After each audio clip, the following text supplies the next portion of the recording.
but it can be done. And so what that means for me, if I think about Drupal 8, for example, the next major release of Drupal, which I promised myself not to talk too much about, because it would scare most of you.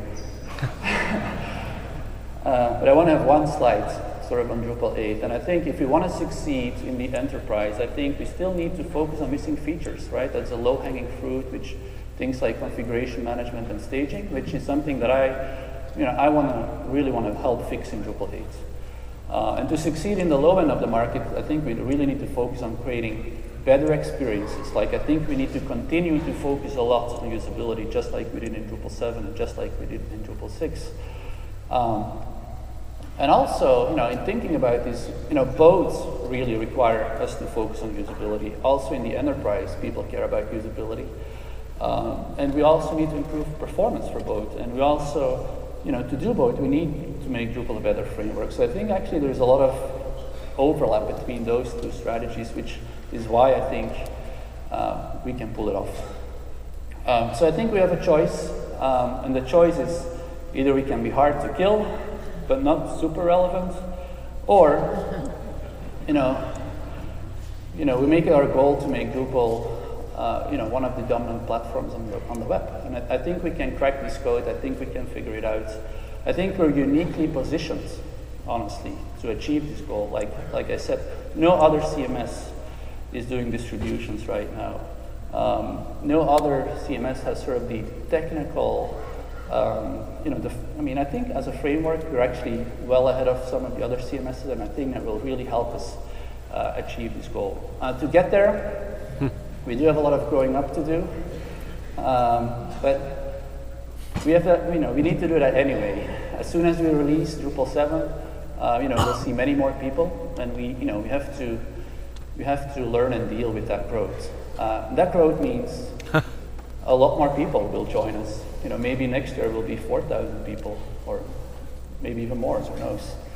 And I'll be very scared again, very intimidated again.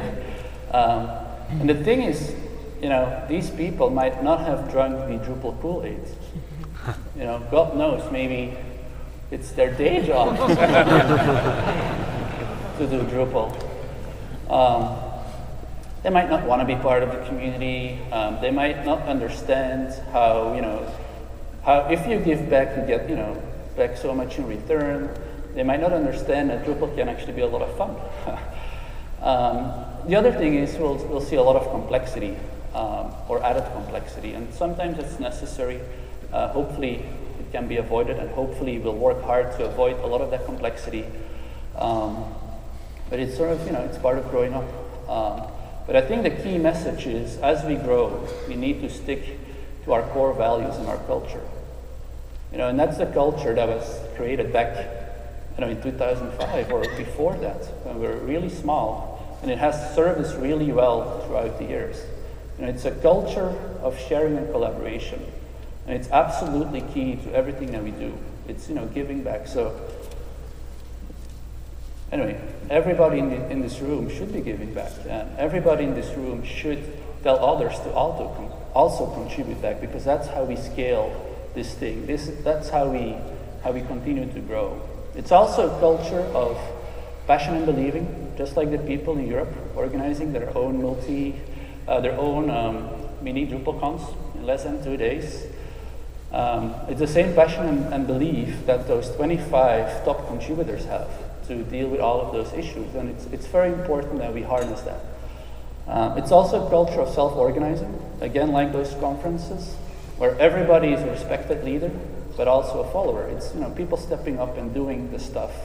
It's a culture of innovation, like things like CouchDB, MongoDB, Cassandra, the semantic web stuff. It's it's very native to us. It's very much part of our DNA. And in many ways, we're ahead of any other project in this regard, and that's something that we need to harness. It's a culture of execution. Doc is silver, code is gold. It's a slogan that we've used since 2002 or something. It's also a culture of having fun and not taking yourself too serious. And I think if we do all of those things, and if we carry out those values to others, I think awesome happens. And it's sort of a cool slogan, and I don't know. I think when awesome happens, it's more than being innovative, right? It happens when we're all totally in sync, both with each other as well as with the market. And it's sort of a very special feeling. It's a feeling that I get when I'm, with other Drupal people. It gives us a certain buzz. It gives us a certain soul, which is not available in any other project. So, with that, I want to thank you for listening. Happy to answer some questions.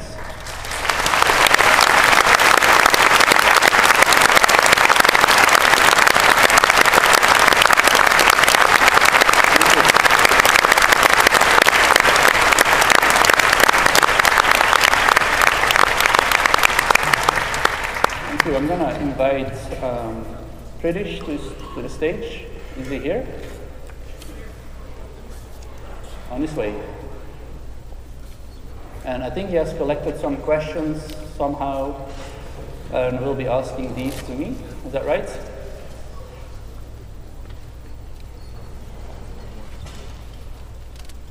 Welcome. Hi, everybody.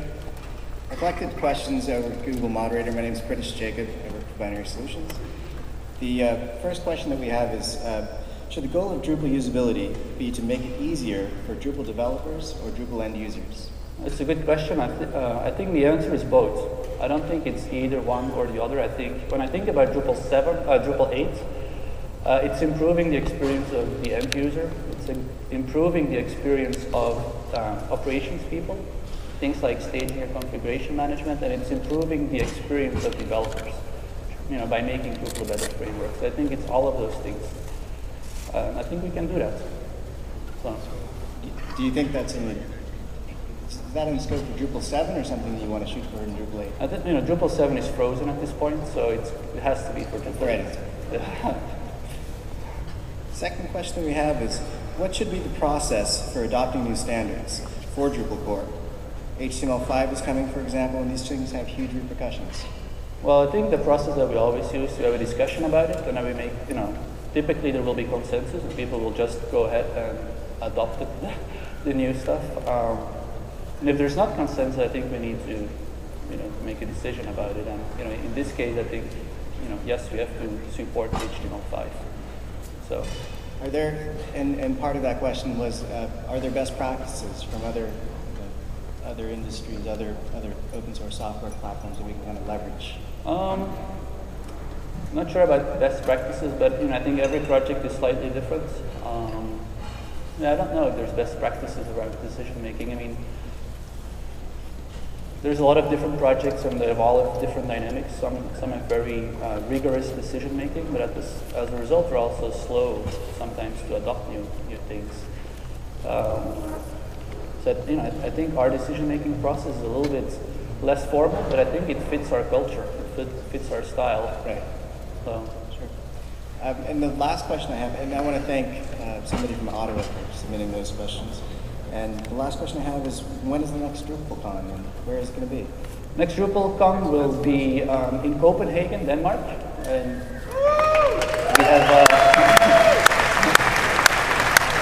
we have the King of Denmark himself.